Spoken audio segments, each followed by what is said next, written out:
2022년 가을, 하늘은 잔뜩 흐려 있었습니다.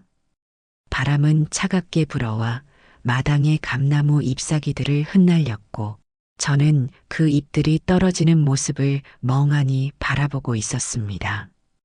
그때 전화벨이 울렸습니다. 마을 이장님의 목소리였습니다. 평소보다 조심스럽고 무겁게 들렸죠. 김영희 어르신, 재개발 공사가 들어가서 묘지를 옮겨야 할 것 같습니다. 절차상 확인도 필요하고요. 전화를 받고 한참 동안 대답을 하지 못했습니다. 수화기 너머로 들리는 이장님의 숨소리만이 정막을 깨뜨렸습니다. 머릿속이 하얘졌고 손끝이 차갑게 식어갔습니다. 언제까지 해야 하나요? 겨우 입을 열었을 때 제 목소리는 떨리고 있었습니다. 이번 주 안에는 미안합니다, 어르신. 구청에서 급하게 진행하려고 해서. 그 말은 제게 단순한 행정 절차가 아니었습니다. 남편이 떠난 지 2년. 저는 그 무덤 앞에 앉아야만 하루를 버틸 수 있었습니다. 매일 아침 밥을 짓고 국을 끓이고 반찬을 만들어서 도시락통에 담았습니다. 그리고 그걸 들고 산길을 올라 남편에게 갔죠. 여보, 오늘도 왔어요. 김치찌개 해왔어요. 당신이 제일 좋아하던. 비록 차가운 흙더미였지만 제겐 그곳이 남편의 품이었습니다. 바람에 흔들리는 소나무 가지 사이로 스며드는 햇빛, 무덤가에 피어난 들꽃들, 그리고 그 앞에서 혼자 나누는 대화들이 제 삶의 전부였으니까요.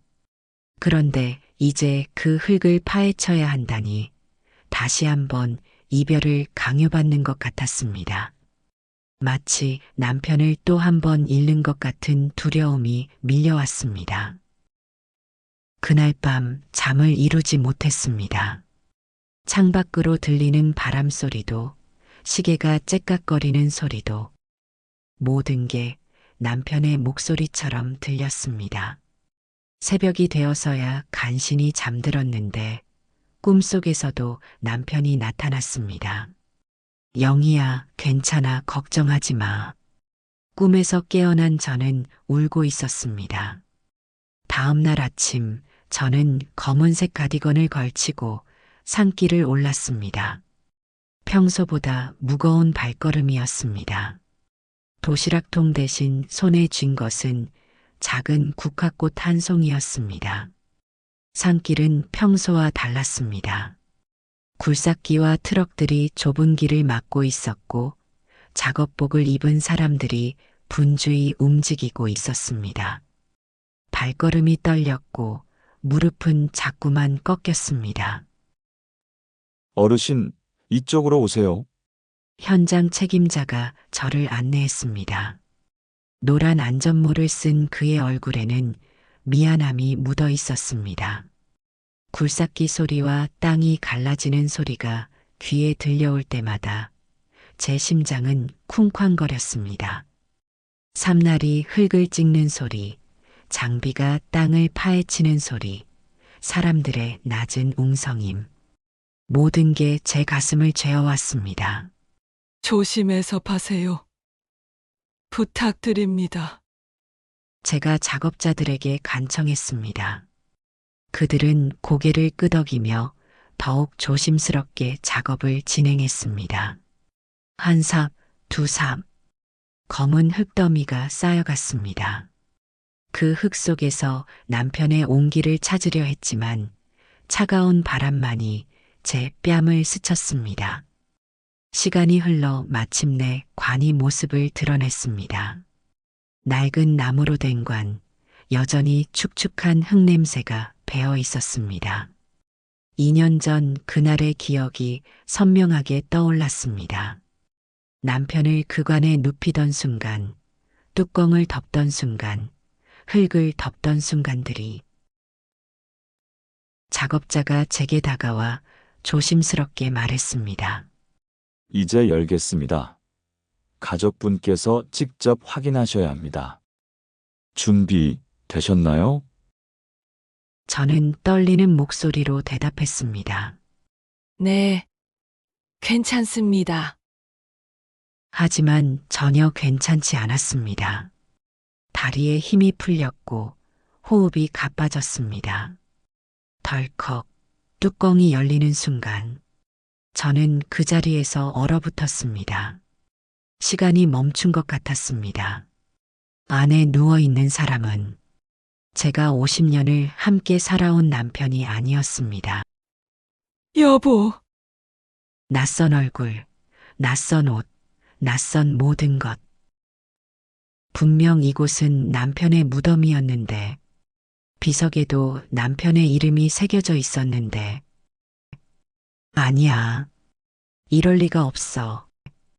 제 목소리는 울부짖음이 되어 산골짜기를 울렸습니다. 메아리가 되어 돌아온 제 목소리는 더욱 절망적으로 들렸습니다. 어르신 진정하세요. 여기 의자 좀 갖다 주세요. 사람들이 놀라 저를 붙잡았지만 이미 눈앞은 새까맣게 어두워지고 있었습니다. 다리에 힘이 풀렸고 온 세상이 흔들렸습니다. 그 순간 제 인생은 또 한 번 무너져 내렸습니다. 남편을 잃었을 때도 이렇게 아프지는 않았습니다. 그때는 적어도 남편이 어디에 있는지 알고 있었으니까요. 하지만 지금은 남편이 어디에 있는지조차 모르겠습니다.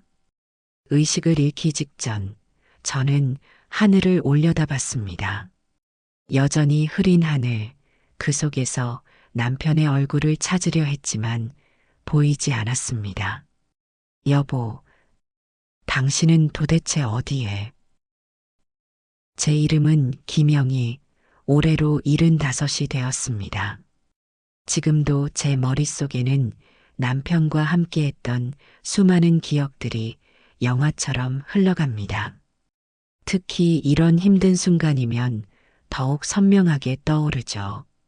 마치 남편이 제 옆에서 괜찮다, 괜찮아 하고 속삭이는 것처럼요. 남편과의 첫 만남은 20살이 갓 되었을 때였습니다.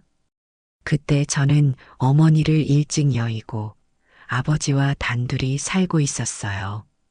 동네 장터에서 쌀을 팔아 생계를 꾸려가던 때였죠. 그날도 여느 때처럼 무거운 쌀자루를 어깨에 메고 장터로 향하고 있었습니다. 아이고, 무거워. 쌀자루를 나르다 힘에 부쳐 주저앉아 버렸습니다. 주변 사람들은 모두 바쁜 듯 지나쳐 갔고 저는 혼자 쌀자루와 씨름하고 있었어요. 그때 한 남자가 다가와 말했습니다. 이거 제가 좀 들어드릴까요? 거절하려고 고개를 들었는데 그의 눈에는 진심 어린 걱정이 담겨 있었습니다. 거칠지만 따뜻한 손길, 땀으로 젖은 얼굴, 소박한 웃음. 그게 제 남편 김철수의 첫 인상이었습니다. 괜찮습니다. 제가 할 수 있어요. 아니에요. 이렇게 무거운 걸 혼자 어떻게 들어요? 그는 제 말을 듣지 않고 쌀자루를 들어 올렸습니다. 그리고는 제가 파는 곳까지 함께 걸어가며 이런저런 이야기를 나눴어요. 아버지하고 단둘이 사세요? 네, 어머니를 일찍 여의어서요. 그럼 정말 힘드시겠네요. 제가 가끔 도와드릴까요? 그렇게 우리의 인연이 시작되었습니다. 처음에는 그저 도움을 주고받는 사이였지만 시간이 흐르면서 서로에게 특별한 존재가 되어갔죠. 철수는 매일같이 장터에 나타났습니다. 쌀자루를 들어주기도 하고 손님이 없을 때는 옆에 앉아 도란도란 이야기를 나누기도 했어요. 영희 씨, 오늘은 날씨가 좋네요. 그러게요. 이런 날엔 손님도 많이 올 것 같아요. 그럼 다행이고요. 제가 옆에 있으니까 더 많이 팔릴 거예요. 그의 농담에 웃음이 절로 나왔습니다. 그때부터 장터에 나가는 것이 즐거워졌어요. 6개월 후 철수가 정식으로 아버지께 찾아왔습니다. 영희를 아내로 맡고 싶습니다. 아버지는 철수의 성실함을 이미 알고 계셨기에 흔쾌히 허락해 주셨어요. 그렇게 우리는 결혼하게 되었습니다. 결혼 후 우리의 삶은 넉넉하지 않았습니다. 철수는 낮에는 남의 밭에서 품팔이를 하고 저는 작은 가게를 꾸려나갔어요. 새벽이면 함께 밭을 갈고 해가 지면 가게 문을 정리하고 아이들 옷을 기웠습니다. 가난했지만 우리는 늘 함께였고 그 사실 하나만으로도 견딜 수 있었습니다. 특히 힘든 일이 있을 때면 철수는 제 손을 꼭 잡고 말했어요. 영희야, 우리 함께 버텨보자. 분명 좋은 날이 올 거야. 남편은 말수가 적은 사람이었습니다. 하지만 대신 행동으로 보여주는 사람이었죠. 비 오는 날에는 제 우산을 먼저 씌워주고 농사일이 힘겨워 제가 손을 놓으면 말없이 제 목까지 해주던 사람이었습니다. 어느 해 여름 가뭄이 심해 농사가 잘 안 되던 해가 있었어요. 저는 걱정이 태산 같았지만 철수는 오히려 저를 위로했습니다. 여보, 힘들지? 그래도 우리 애들만 잘 크면 돼. 그의 말 속에는 희망이 담겨 있었습니다. 저는 그 말 하나에 버틸 수 있었습니다. 그리고 정말로 아이들은 건강하게 자라났어요. 첫째 아들 민수, 둘째 딸 순이, 막내 아들 지호. 아이 셋이 자라며 집안은 다시 환해졌습니다. 아이들이 학교에서 돌아오면 철수는 피곤한 기색도 보이지 않고 아이들과 놀아주었어요. 아빠, 오늘 학교에서 이런 일이 있었어요. 그래? 우리 민수가 공부 잘했나? 네, 선생님이 칭찬해 주셨어요. 철수의 얼굴에는 자랑스러운 웃음이 가득했습니다. 그런 아버지를 보는 아이들도 행복해했어요. 명절이면 가족들이 모여 북적였고 손주들이 태어나자 웃음소리는 더 커졌습니다. 철수는 손주들을 무척 아꼈어요. 특히 첫 손주인 민수의 아들 준호를 보면 눈이 녹을 듯했죠. 할아버지, 또 놀아주세요. 그래, 우리 준호 할아버지가 말 태워줄까? 그때가 제 인생에서 가장 빛나던 시절이었습니다. 가족이 모두 건강했고 웃음이 끊이지 않았으니까요. 하지만 세월은 가혹했습니다. 철수가 70을 넘기면서부터 몸이 약해지기 시작했어요. 처음엔 가벼운 감기련이 했는데 기침이 몇 달째 계속되었습니다. 여보, 병원에 가봐요. 괜찮아. 나이 들어서 그런 거야. 철수는 끝까지 병원 가기를 거부했어요. 그러다 어느 날 갑자기 쓰러졌습니다. 응급실에 실려가서야 폐암 말기라는 진단을 받았죠. 3개월, 길어야 6개월이라고 하네요. 의사의 말을 들었을 때 하늘이 무너지는 것 같았습니다. 하지만 철수는 오히려 저를 위로했어요. 영희야, 울지 마. 우리 50년 함께 살았잖아. 충분히 행복했어. 마지막 몇 달 동안 저는 철수 곁을 한시도 떠나지 않았습니다. 그의 손을 잡고 옛날 이야기를 나누며 시간을 보냈어요. 그래서였을까요? 남편이 세상을 떠났을 때 저는 세상에서 가장 큰 등불을 잃은 듯 했습니다. 장례식장에서 마지막으로 본 남편의 얼굴은 눈물에 가려 흐릿하게 보였지만 저는 그저 흐느끼며 뚜껑이 닫히는 모습을 바라볼 수밖에 없었습니다. 여보, 나 먼저 갑니다.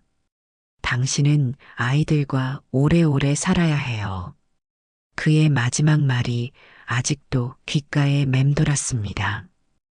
그리고 그 약속을 지키기 위해 지금까지 살아왔는데 이제 남편이 어디에 있는지도 모르게 되었습니다. 그 따뜻한 웃음, 든든한 어깨, 거친 손길, 모든 것이 그립습니다. 내 남편아, 정말 어디에 계신 건가요? 장례가 끝나고도 저는 매일 남편의 묘를 찾았습니다. 아침 일찍 일어나 밥을 짓고 남편이 좋아하던 반찬들을 도시락에 담아 무덤으로 향하는 것이 저의 일상이 되었어요. 묘비 앞에 앉아 흙을 손끝으로 쓸며 속삭였습니다. 여보, 나왔어요. 오늘은 하늘이 참 맑아요. 때로는 혼자 중얼거리며 하루 있었던 일들을 이야기했습니다. 순이가 어제 전화했어요. 손주 준호가 학교에서 상을 받았대요. 당신이 살아계셨으면 얼마나 좋아하셨을까요? 그렇게 무덤 앞에서 보내는 시간이 제게는 유일한 위로였습니다. 다른 사람들 눈에는 이상하게 보일 수도 있겠지만 저에게는 남편과 함께하는 소중한 시간이었어요. 한 달쯤 지났을 때였습니다.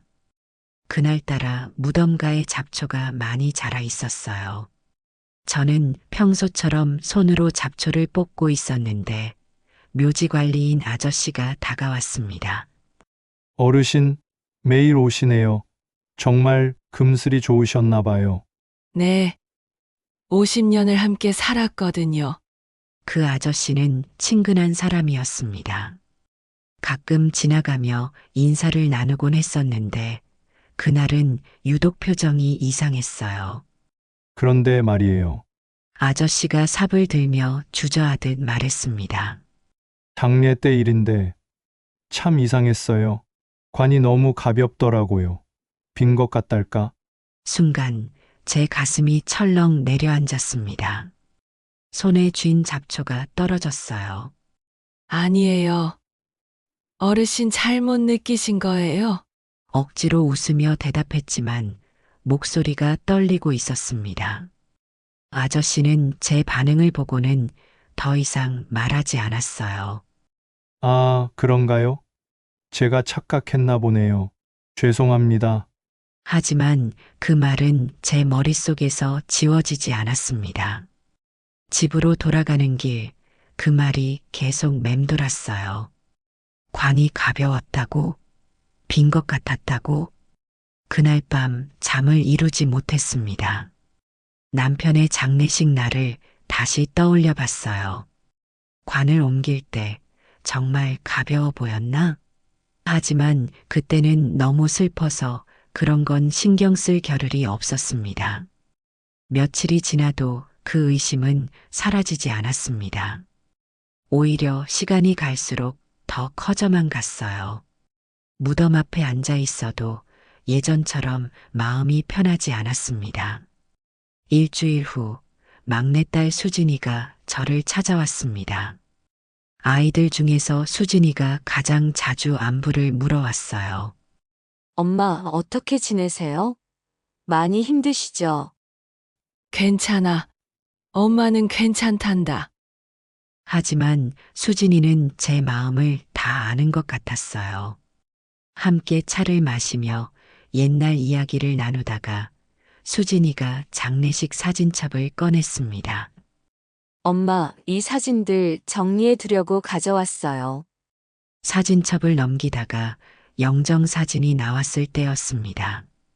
수진이가 그 사진을 유심히 바라보더니 말했습니다. 엄마, 아빠가 저 슈트 입으신 거 본 적 없잖아요. 아빠는 늘 낡은 양복 하나뿐이셨는데. 그 말에 저는 심장이 쿵 내려앉았습니다. 수진이 말이 맞았어요. 남편은 평생 검은색 양복 한 벌만 입으셨는데 사진 속 남편은 회색빛 고급 슈트를 입고 있었습니다. 그건 장례식장에서 준비해 준 거야. 말로는 그렇게 했지만 마음 한편으로는 이상했어요. 장례식장에서 옷을 갈아입혀준다 해도 가족들에게 먼저 물어보는 것이 상례인데 그런가요? 근데 아빠 얼굴도 좀 다르게 보이지 않아요? 너무 깔끔해 보인달까? 수진이의 말에 저는 더욱 당황스러워졌습니다.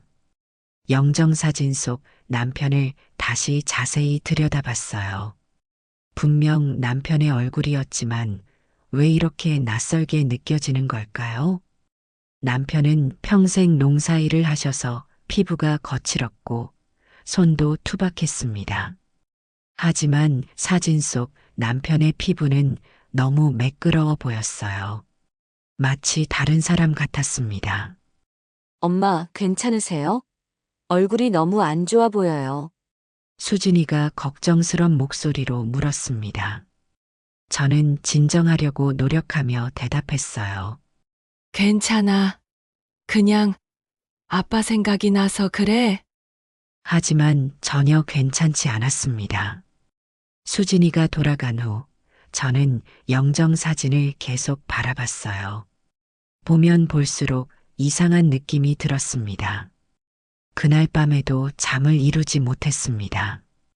침대에 누워 천장을 바라보며 온갖 생각들이 머릿속을 맴돌았어요. 정말 내 남편이 맞나? 왜 이렇게 낯설지? 관리인 아저씨 말대로 관이 비어 있었던 건 아닐까? 아니야. 그럴 리가 없어. 내가 너무 예민해진 거야. 남편을 잃은 충격 때문에 이상한 생각을 하는 거라고 스스로를 달랬습니다. 하지만 다음날 무덤을 찾았을 때 그 의심은 더욱 커져만 갔습니다. 묘비에 새겨진 남편의 이름을 보면서도 확신이 서지 않았어요. 정말 여기 당신이 계신 거 맞나요, 여보? 그때부터 제 마음속에 작은 의심이 자라나기 시작했습니다. 처음에는 아주 작은 씨앗 같던 의심이 시간이 갈수록 점점 더 큰 나무가 되어 제 마음을 뒤흔들었어요. 무덤 앞에 앉아 있는 시간도 예전 같지 않았습니다. 평온했던 마음 대신 불안함이 자리 잡았고 남편과의 대화도 어색해졌어요. 여보, 정말 당신 맞죠? 제가 이상한 생각을 하는 건 아니죠? 바람만이 제 질문에 답할 뿐이었습니다. 그리고 그 침묵이 더욱 제 의심을 키워갔어요. 혹시 정말로 뭔가 잘못된 건 아닐까? 그 생각이 들 때마다 가슴이 두근거리고 손이 떨렸습니다. 하지만 누구에게도 이런 이야기를 할 수 없었어요. 사람들이 제 정신이 이상하다고 생각할까봐 두려웠거든요. 그렇게 홀로 끙끙 앓으며 지내던 어느 날 마을 이장님의 전화가 왔습니다. 재개발 때문에 묘지를 옮겨야 한다는. 그 순간 저는 알았습니다. 이제 진실을 확인할 수 있다는 것을. 그리고 동시에 무서웠어요. 만약 정말로 제 의심이 맞다면 어떻게 해야 할지. 시간이 갈수록 제 불안은 커져만 갔습니다. 아침에 눈을 뜨면 가장 먼저 드는 생각이 남편에 대한 의심이었어요. 세수를 하면서도 밥을 지으면서도 그 생각은 저를 따라다녔습니다. 남편 묘비 앞에서 기도하듯 중얼거려도 마음은 도무지 편해지지 않았습니다. 예전에는 그곳에 앉아 있기만 해도 마음이 평온해졌는데 이제는 오히려 더 불안해졌어요. 여보, 정말 당신 맞죠? 내가 괜한 의심을 하는 거겠죠? 매일 같은 질문을 반복했지만 대답은 없었습니다. 바람만이 휑하게 불어오고 풀잎은 바스락거릴 뿐이었습니다. 무덤 앞에서 보내는 시간도 예전과 달라졌어요. 처음에는 한두 시간씩 앉아있곤 했는데 이제는 30분도 견디기 힘들었습니다. 자꾸만 이상한 생각들이 머릿속을 맴돌았거든요. 정말 여기 남편이 누워 계시는 걸까? 아니면 그런 생각이 들 때마다 급하게 자리에서 일어나 집으로 돌아왔어요. 하지만 집에서도 마음은 편하지 않았습니다. 며칠 동안 잠을 제대로 자지 못했습니다. 침대에 누워도 눈이 말똥말똥했고 온갖 상상들이 머릿속을 어지럽혔어요. 남편의 마지막 모습, 장례식 때의 영정사진, 관리인 아저씨의 말. 모든 것이 뒤엉켜 저를 괴롭혔습니다. 일주일째 되던 날, 집에 있는 음식이 떨어져서 시장에 가야 했어요. 평소보다 늦은 시간이었는데 장 보는 사람들이 많지 않아 한적했습니다. 채소 가게 앞을 지나가는데 낯익은 목소리가 제 귀에 들어왔습니다. 옆 동네에 사시는 박 씨 부인과 최 씨 부인이 대화를 나누고 있었어요. 최근 재개발 공사의 이유로 그와 관련된 묘들의 이야기를 하는 것 같았습니다. 근데 그 장례식 좀 이상하지 않았어? 영정이 꼭 김씨 영감 같으면서도 아닌 것 같던데? 제 심장이 쿵 떨어졌습니다. 혹시 저희 남편 이야기를 하는 건 아닐까요? 그러게 말이야. 나도 괜히 그런 생각했어. 뭔가 어색하더라고. 얼굴이 너무 반반해 보였어. 김씨 영감은 원래 거친 인상이었잖아. 맞아. 그리고 그 옷도 평생 낡은 양복만 입던 분이 갑자기 그런 고급 양복을. 저는 손에 들고 있던 채소꾸러미를 떨어뜨릴 뻔했습니다. 심장이 미친 듯 뛰었고 귀가 붉게 달아올랐습니다. 다리에 힘이 풀려 그 자리에 주저앉을 것 같았어요. 뒤를 돌아보고 싶었지만 차마 그럴 수가 없었습니다. 혹시 그분들이 제가 듣고 있다는 걸 알면 어떻게 하나요? 아니야, 다 내가 예민한 탓이야. 남편이 맞을 거야. 수십 번 되뇌며 겨우 숨을 골랐습니다. 하지만 마음은 더욱 흔들렸어요. 다른 사람들도 같은 생각을 했다니. 내가 이상한 게 아니었구나 하는 안도감과 동시에 더 큰 불안이 밀려왔습니다. 급하게 장을 보고 집으로 돌아왔지만 마음은 더욱 어수선했어요. 저녁을 차리면서도 손이 떨려 그릇을 떨어뜨릴 뻔했습니다. 그날부터 밤마다 악몽이 저를 괴롭혔습니다. 어두운 무덤 속에서 낯선 얼굴이 천천히 제 쪽을 바라보는 꿈이었어요. 그 얼굴은 분명 남편 같기도 하고 전혀 다른 사람 같기도 했습니다. 꿈속에서 저는 계속 소리쳤어요. 당신은 누구세요? 우리 남편은 어디 있어요? 하지만 그 얼굴은 대답하지 않았습니다. 손을 뻗어도 닿지 않고 이름을 불러도 대답하지 않는 얼굴. 점점 더 무서워지는 그 얼굴을 보다가 깨어나곤 했어요. 식은땀에 흠뻑 젖어 깨어나면 방 안은 숨막히도록 적막했습니다. 혼자 있다는 사실이 더욱 무서웠어요. 남편이 살아계셨다면 제 옆에서 괜찮다, 꿈이야 하며 등을 토닥여 주셨을 텐데. 악몽은 밤마다 반복되었습니다.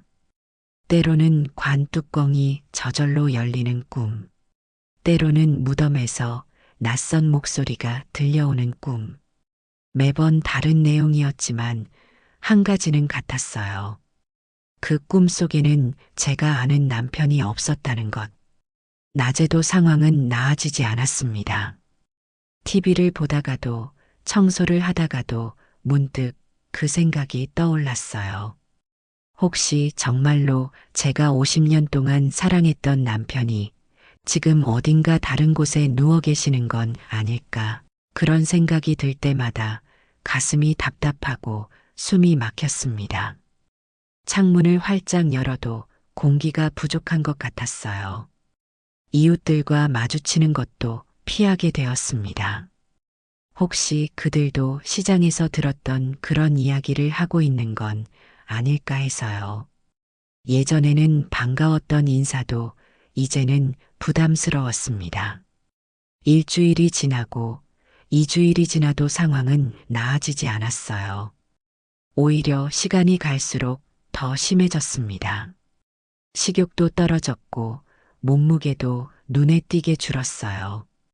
첫째 아들 민수가 안부 전화를 했을 때도 정상인 척 연기해야 했습니다. 엄마, 어떻게 지내세요? 목소리가 좀 이상한데. 아니야. 괜찮아. 감기 기운이 좀 있나 봐. 병원에 가보세요. 혼자 계시니까 더 걱정돼요. 알았어. 걱정하지 마라. 하지만 전혀 괜찮지 않았어요. 매일매일이 고통이었습니다. 그런 나날이 한 달 가까이 지속되었을 때 그 불안은 결국 현실이 되었습니다. 어느 날 오후 마을 이장이 저희 집을 찾아왔습니다. 표정이 평소와 달리 진지했어요. 김 여사님, 묘를 옮겨야 할 것 같습니다. 개발 때문에요. 그 말을 듣는 순간 저는 알았습니다. 이제는 피할 수 없다는 걸. 지금까지 제가 품고 있던 의심을 확인해야 할 시간이 왔다는 것을. 만약 정말 남편이 아니라면 그 생각에 무릎이 휘청거렸습니다. 이장님이 놀라서 저를 부축했어요. 여사님, 괜찮으세요? 네. 괜찮습니다. 그냥 갑자기 어지러워서요. 하지만 전혀 괜찮지 않았습니다. 드디어 진실과 마주해야 할 순간이 온 것 같았어요. 두렵기도 하고 한편으로는 이제라도 확실히 알 수 있다는 안도감이 들었습니다. 그날 밤 저는 창밖을 바라보며 마지막 기도를 올렸어요. 여보, 만약 정말 당신이 아니라면 당신은 지금 어디 계신 건가요? 제발 무사히 계시길. 바람이 나뭇가지를 흔들었고 어디선가 부엉이 울음소리가 들려왔습니다. 마치 남편이 대답하는 것 같기도 했어요. 내일이면 모든 것이 밝혀질 것입니다. 그 진실이 무엇이든 받아들일 준비를 해야 했어요. 이장하는 날, 하늘은 잿빛이었고 공기는 무겁게 내려앉아 있었습니다. 새벽부터 비가 내릴 것 같은 흐린 날씨였어요. 저는 평소보다 일찍 일어나 검은색 가디건을 꺼내 입었습니다. 손이 떨려 단추를 채우기도 힘들었어요. 아침을 거르고 집을 나섰습니다. 도저히 음식이 넘어가지 않았거든요. 산길을 올라가면서 계속 기도했어요. 제발 남편이길. 하지만 마음 한편으로는 이미 알고 있었습니다. 제 의심이 틀리지 않았다는 걸요.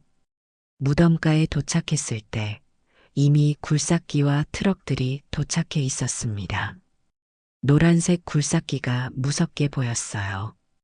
곧 그것이 남편의 무덤을 파헤칠 생각을 하니 다리에 힘이 풀렸습니다.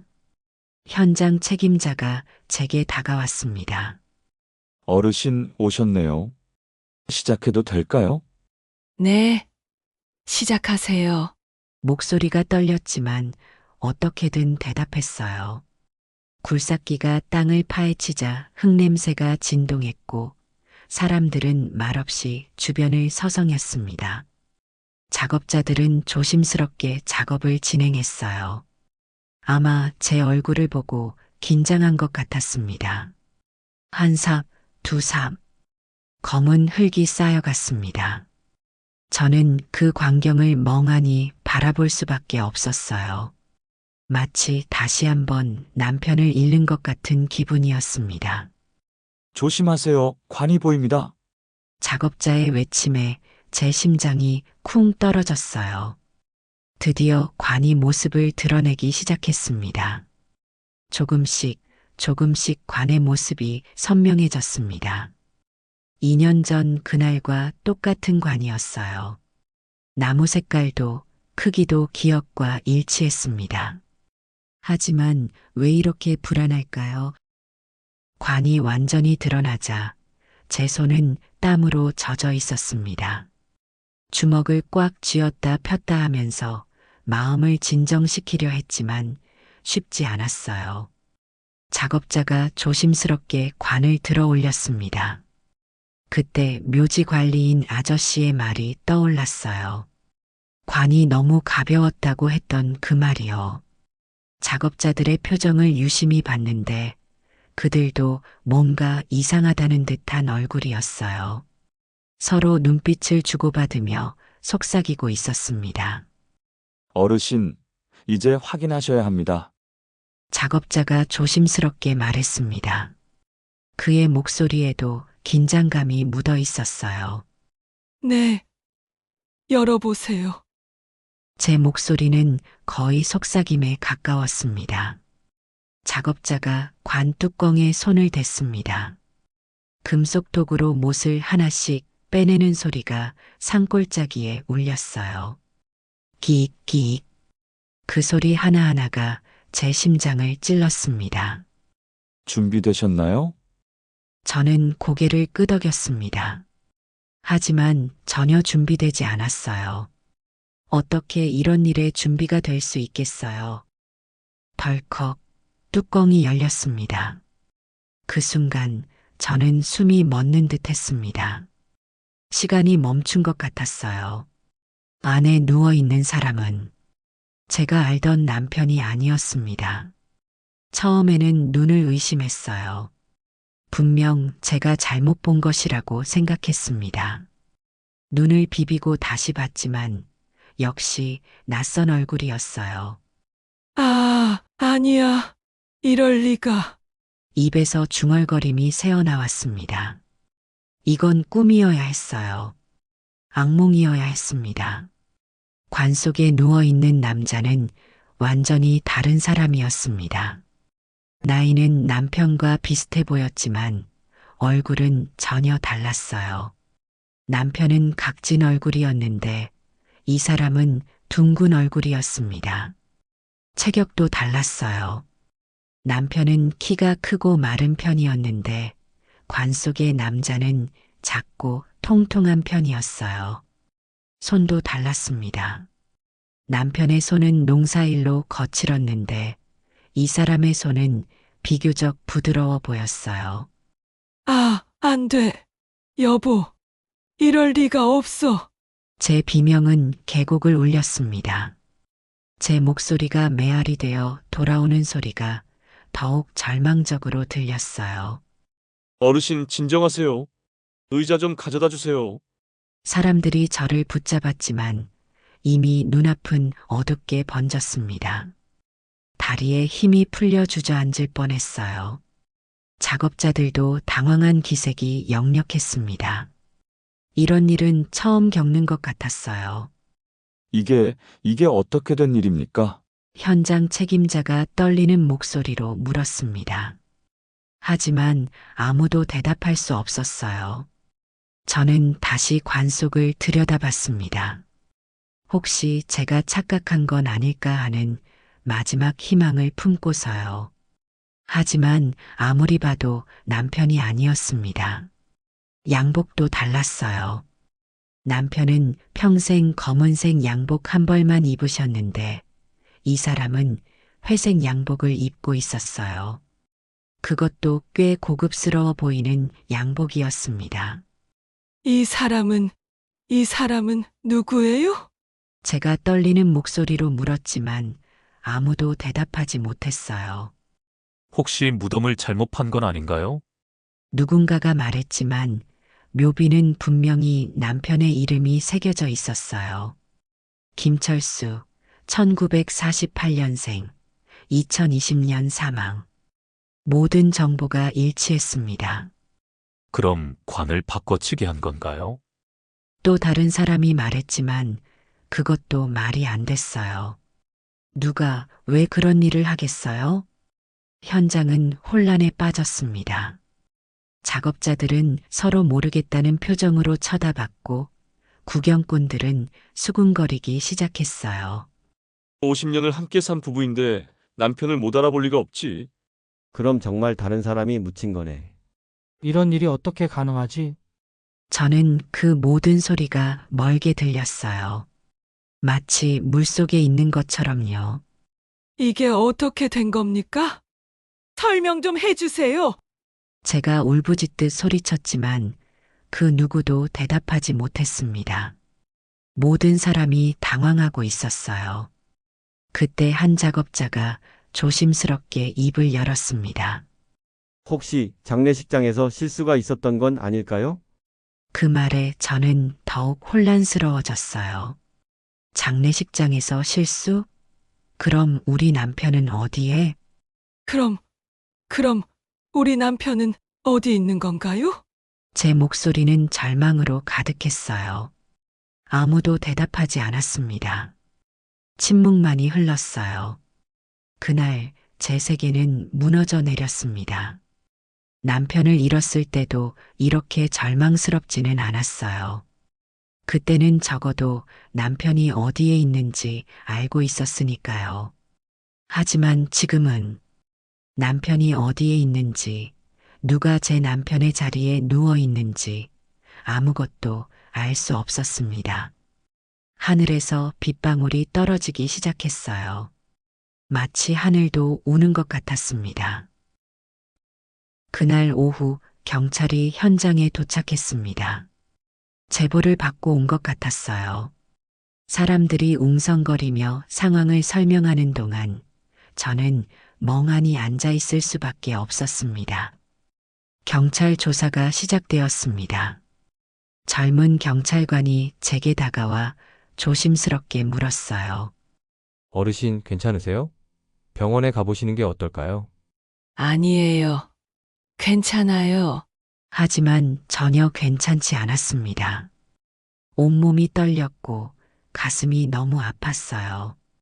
혹시 확인 과정에서 실수가 있었을 수도 있으니 차근차근 조사해 보겠습니다. 경찰관의 말에 저는 고개를 끄덕였어요. 하지만 마음속으로는 이미 알고 있었습니다. 실수가 아니라는 걸요. 저는 흐느끼며 말했습니다. 이건 제 남편이 아니에요. 장례식 날부터 뭔가 이상했어요. 제 눈이 틀리지 않았습니다. 어떤 점이 이상하셨나요? 영정 사진부터 이상했어요. 남편이 평생 입지 않던 옷을 입고 있었고, 얼굴도 너무 깔끔해 보였어요. 그리고 말을 하다가 목이 메었습니다. 그동안 혼자 품고 있던 의심들을 말로 꺼내니 더욱 현실적으로 느껴졌어요. 그동안 많이 힘드셨겠어요. 자세한 조사를 해보겠습니다. 경찰관은 현장을 꼼꼼히 살펴보고 관 속의 신원 미상 남성에 대해서도 조사를 시작했어요. 사진을 찍고 지문을 채취하고 여러 가지 증거들을 수집했습니다. 그날은 그렇게 하루가 지나갔어요. 집에 돌아와서도 잠을 이룰 수 없었습니다. 남편은 정말 어디에 계신 걸까요? 이틀 후 경찰서에서 연락이 왔습니다. 조사 결과가 나왔다고 했어요. 저는 떨리는 마음으로 경찰서에 갔습니다. 며칠 뒤 형사가 찾아와 충격적인 사실을 전했습니다. 중년의 형사였는데 표정이 매우 심각했어요. 김 여사님, 조사 결과 장례업체 직원들이 시신을 바꿔치기 한 정황이 나왔습니다. 바꿔치기라니요? 시신을 어떻게, 왜요? 제 귀가 멍멍해졌습니다. 설마 그런 일이 정말 가능한 일인가요? 형사는 한숨을 내쉬며 설명했습니다. 돈을 많이 낸 집안에 상태 좋은 시신을 제공하려고 다른 분들의 시신을 뒤섞어 바꿔치기 한 겁니다. 대부분 유족들은 정황이 없기도 하고 그래서 확인을 잘 못한다고 여긴 것 같습니다. 그런 일이 어떻게? 저는 믿을 수가 없었어요. 어떻게 사람의 시신을 물건처럼 바꿔치기 할 수 있단 말인가요? 현재까지 확인된 바로는 최소 15건 이상의 바꿔치기가 있었던 것으로 보입니다. 여사님 경우도 그중 하나고요. 15건이나? 그럼 저 같은 피해자가 15명이나 더 있다는 말인가요? 장례업체에서는 어떻게 말하나요? 아직 부인하고 있습니다. 하지만 증거가 충분해서 곧 자백할 것으로 보입니다. 형사의 설명을 들으면서도 현실감이 없었어요. 이런 일이 정말 일어날 수 있는 건가요? 그럼 제 남편은요? 내 남편은 어디에 있는 겁니까? 저는 바닥에 무릎을 꿇고 오열했습니다. 이제 진실을 알았지만 그 진실이 더 고통스러웠어요. 하지만 돌아온 대답은 더 참혹했습니다. 죄송합니다. 현재로선 남편분의 시신이 어디에 묻혀 있는지 확인이 어렵습니다. 다른 무덤에 다른 이름으로 묻혀 있을 가능성이 있습니다. 다른 무덤에 다른 이름으로. 그 말을 반복하며 중얼거렸어요. 그럼 남편은 지금 누군가 다른 사람의 이름으로 묻혀 계신다는 말인가요? 최대한 빨리 찾아드리겠습니다. 장례업체 직원들을 압박해서 정확한 정보를 얻어내겠습니다. 형사는 위로의 말을 건넸지만 확신은 없어 보였어요. 그 말에 저는 눈앞이 새하얗게 번지며 무너져 내렸습니다. 여보, 내가 어떻게 이걸 견뎌요? 당신을 못 찾으면 나는 어떻게 살아가요? 형사가 저를 부축해 일으켜 세워주었어요. 하지만 다리에 힘이 없어서 제대로 설 수도 없었습니다. 그 후 며칠 동안 조사는 계속되었습니다. 장례업체 사장과 직원들이 연행되었고 언론에도 대대적으로 보도되었어요. 조사는 이어졌고 장례업체의 비리가 드러나 사회적 파장이 일었습니다. 뉴스에서는 연일 이 사건을 다뤘어요. 장례업체 시신 바꿔치기 파문, 돈 많이 낸 집안에 좋은 시신 제공, 15개 가족 피해, 유족들 분노. 뉴스를 보면서도 남의 일 같았어요. 제가 그 15개 가족 중 하나라는 게 믿어지지 않았습니다. 뉴스에도 보도되었지만 저에게는 아무 소용이 없었습니다. 사람들은 보상을 받으라고 했지만 제게 필요한 건 보상이 아니라 남편을 찾는 것이었으니까요. 돈이 무슨 소용이에요. 남편을 돌려주지 못한다면 말이에요. 몇 주가 지나도 남편의 행방은 오리무중이었습니다. 장례업체 직원들은 기억이 나지 않는다며 입을 다물었어요. 어떤 시신을 어디에 묻었는지 정확한 기록을 남겨두지 않았던 거죠. 워낙 오래된 일이라서 그때는 바빠서 제대로 기록을 못했다. 변명만 늘어놓을 뿐이었어요. 매일 밤 잠들기 전 저는 영정 앞에 앉아 촛불을 켰습니다. 그 영정 사진도 이제는 낯설게 느껴졌어요. 진짜 남편의 모습이 아니라는 걸 알게 되었으니까요. 밤이면 영정 앞에 앉아 중얼거렸습니다. 여보, 어디에 계세요? 대답 좀 해주세요. 왜 나를 혼자 두고 가셨어요? 바람이 창문을 흔들 때마다 혹시 남편의 대답인가 싶어 귀를 기울였어요. 하지만 들리는 건 바람 소리뿐이었습니다. 50년을 함께 살았는데 이제 어디서 당신을 찾아야 하나요? 눈물이 뺨을 타고 흘러내렸어요. 남편을 잃었을 때보다 더 절망스러웠습니다. 그때는 적어도 남편이 어디에 계신지 알고 있었으니까요. 하지만 지금은 남편이 어디에 계신지, 누구의 이름으로 묻혀 계신지 아무것도 알 수 없었어요. 어떤 날은 화가 나서 견딜 수 없었습니다. 어떻게 이런 일을 할 수 있어요? 어떻게 사람을 물건처럼 바꿔치기를 해요? 텅 빈 집에서 혼자 소리쳤지만 대답해주는 사람은 아무도 없었어요. 그렇게 또 하루가 또 한 주가 지나갔습니다. 남편을 찾을 수 있을까요? 정말로 다시 만날 수 있을까요? 밤하늘의 별을 바라보며 간절히 기도했어요. 여보, 제발, 제발 무사히 계세요. 꼭 찾을 거예요. 제가 꼭. 6개월이 지났습니다. 경찰 수사도 끝났고 언론의 관심도 시들해졌어요. 하지만 결국 남편의 시신은 끝내 찾지 못했습니다. 장례업체에서는 형식적인 사과문과 몇 마디 변명이 전부였습니다. 깊이 사과드립니다라는 문구가 적힌 종이 한 장과 얼마간의 보상금이 제게 전달되었어요. 하지만 그 모든 것이 무슨 소용이 있을까요? 제가 원하는 건 돈이 아니라 남편이었는데, 보상금을 받던 날 장례업체 사장이 제게 말했습니다. 여사님, 정말 죄송합니다.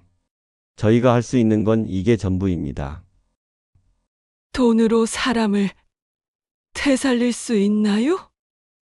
돈으로 50년 함께한 사람을 되돌릴 수 있나요? 제 목소리는 떨렸지만 분노로 가득했어요. 그럼 어떻게 해드려야 할까요? 내 남편을 찾아주세요. 그게 당신들이 해야 할 일 아닌가요? 하지만 그들은 고개를 저었어요. 이미 모든 기록이 없어졌고 관련 직원들도 기억하지 못한다는 말만 반복했습니다. 그날 밤 저는 텅 빈 집에서 혼자 울었습니다. 남편을 잃었을 때보다 더 깊은 절망이었어요. 그때는 적어도 남편의 마지막 자리라도 알고 있었는데 이제는 그것마저 잃어버렸으니까요. 그 후로도 저는 매일 영정 앞에 앉아 다짐했습니다. 여보, 내가 끝까지 찾을게요. 어디에 있든 반드시.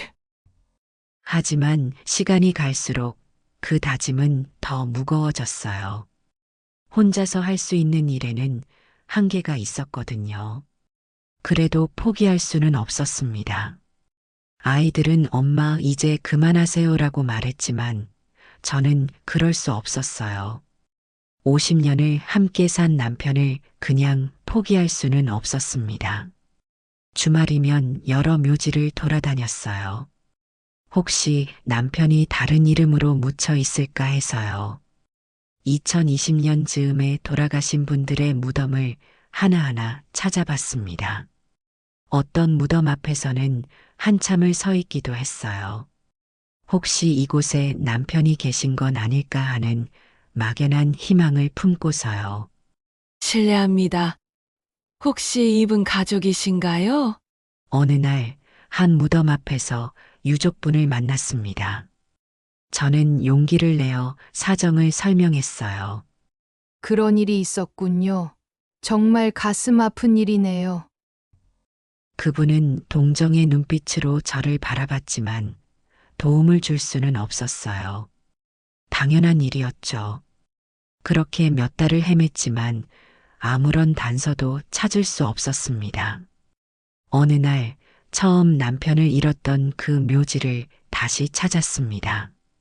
이제는 다른 분이 묻혀 있었지만 저는 그 자리에 앉아 울었어요. 낯선 묘비 앞에서 울던 그날 이후 저는 깨달았습니다. 우리가 지켜야 할 것은 편안함이 아니라 사랑했던 사람의 존엄과 기억이라는 사실을요. 남편의 시신을 찾는 것도 중요하지만 더 중요한 것은 남편과 함께했던 50년의 추억을 소중히 간직하는 것이었어요. 그 기억만큼은 아무도 빼앗을 수 없으니까요.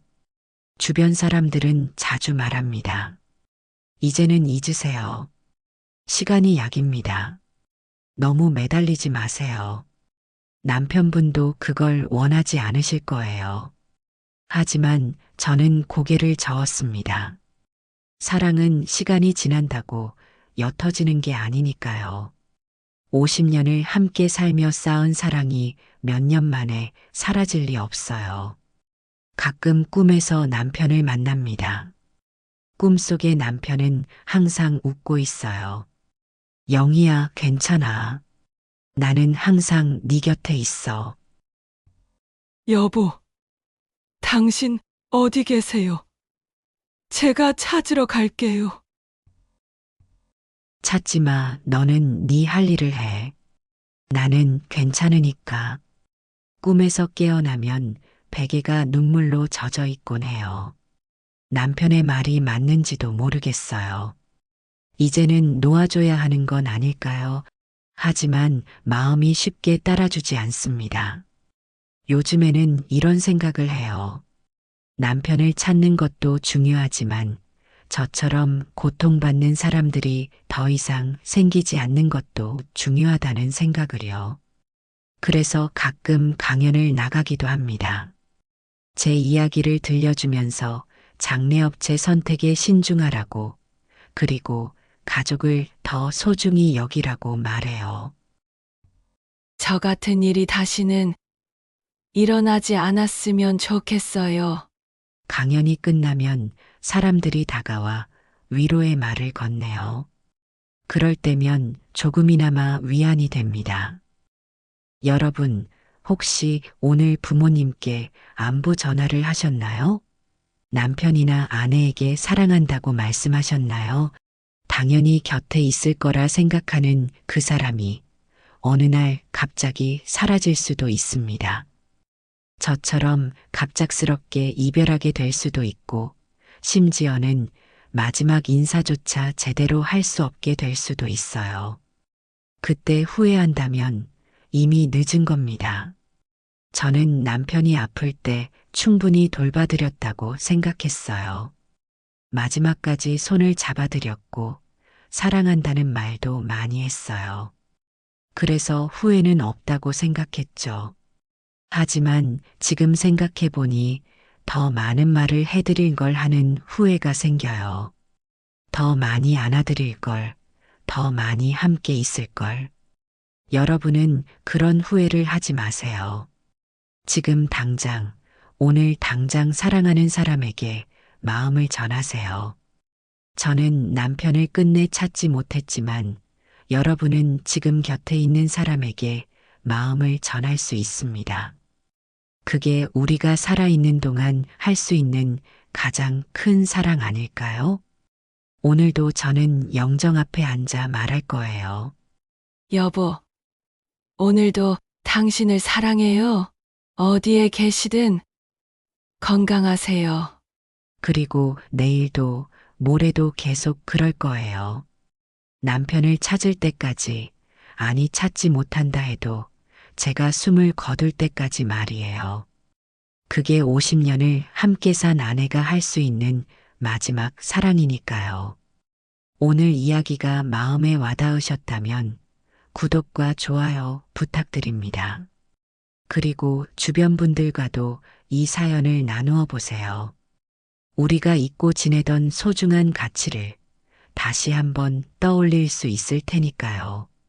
그리고 오늘 집에 가시면 가족에게 안부 인사 한마디 꼭 해주세요. 사랑한다, 고맙다, 건강해라. 어떤 말이든 좋습니다. 그 한마디가 언젠가 여러분에게 큰 위로가 될 거예요. 지금까지 시청해주신 여러분 모두 감사합니다.